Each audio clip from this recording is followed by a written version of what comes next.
Welcome to Toffee TV. It is the Everton News Daily. I think this is going to be like the quietest day of the summer because it's the one just before the players come back. So there's not a lot of news going around today. But the good news is from Monday, the players are back in pre-season. The end of next week, we've got a game in Africa. Then we travel over to Switzerland, and then the pre-season games will start fast and furious. So this is going to be like the most boring day. So if I go over things that you may have heard yesterday, well, they're only because we never mentioned them on yesterday's Everton News Daily. But some news from today.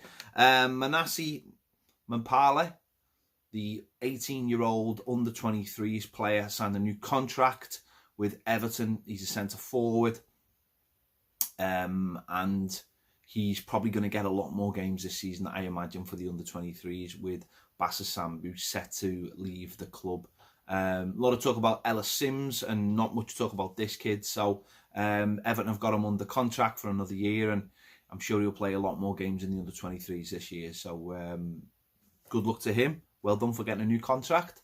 And we'll see what happens. A couple of pieces of news yesterday came out after we'd done our Everton News Daily on the stadium. First of all, it was revealed that Everton are looking to have rail seating in either goal end of the ground. One in the home end, and I'm not sure if one's going to be in the away end or certainly just going to be behind the goal. But they're saying they're looking to put in two pieces of rail seating. The plans were revealed to a selected bunch of fan groups and the Everton Fans Forum, just letting them know what is in the plan ahead of the plans being revealed towards the back end of July. I think it's July 26th when the second consultation goes ahead, and that's when we'll get to see the plans for the stadium. So that's good news. That's good news about the rail seating. If you haven't already, you've seen our videos on rail seating, check them out.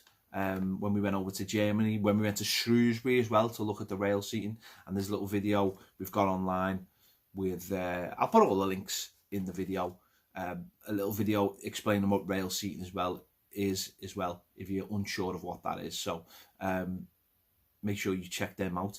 The other part is it came out that UNESCO, basically the World Heritage status that's given to the city, could be in jeopardy with the stadium. Not only the stadium, but all the plans that the City Council are putting forward for the 10 Streets area around the Titanic Hotel, where the new ground's going to be. They're trying to preserve the status of the city, this UNESCO status, which means very, very little. And just basically wants to cling on to something that isn't actually there anymore. So I can understand it for the pier head and the live buildings and all that. That's amazing. But where the stadium is, there's nothing. There's nothing. It's an old area that needs doing up. And I imagine when we see the new stadium, we'll see that the stadium will be trying to keep the look of the area intact. And Everton are going to try and redevelop a lot of the old buildings that were there and put them back to their old glories. The wall's not going to be touched. So I think Everton are jumping through hoops. So it's going to be interesting to see where this goes and what the City Council do in terms of if UNESCO push the City Council to a point where it's, well, you either keep your status and have no developments, or you lose your statements and you have developments. I would imagine that they'll lose the status, but quite frankly, why are the City Council jumping through hoops when we need new revenue streams and not just Everton Stadium, but just throughout the city as well? A piece of paper saying that it's a World Heritage Site, sure, for me, doesn't say that. So, or can't achieve, doesn't bring people into the city saying that. Hen do's and stag do's bring people into the city, if I'm perfectly honest.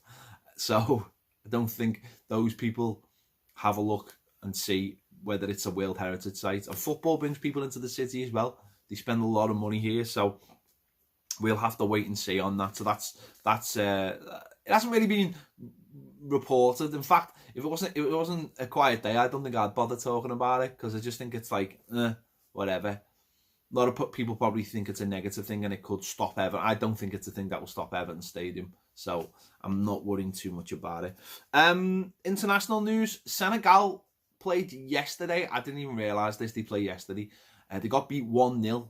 Ghana Gay was a sub, which I don't know whether he got a knock or something, but I have no idea why he was a sub. In their first game, he was man of the match, but he was sub and they got beat. That's what happens if you make Ghana a sub. And Brazil won last night on penalties to go on in the Copa America. Obviously, Richarlison wasn't involved. He's got mumps. He's in quarantine.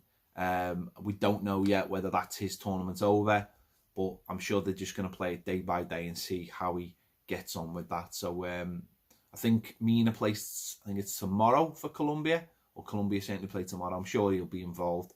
So keep an eye out for that over the weekend as well. And that's about it. That's about it from us till Monday. Make sure you check out all our videos. Put a video on tonight for any player that hasn't been involved, that's been on loan. Is any player that can force their way back into the plans of Marco Silva? Go and check that out. There's plenty of videos from the week over there. If you want more videos, including live videos, get over and join us on Patreon. Plenty of stuff going on over there as well. Yeah, thanks for watching Toffee TV. I'll see you later.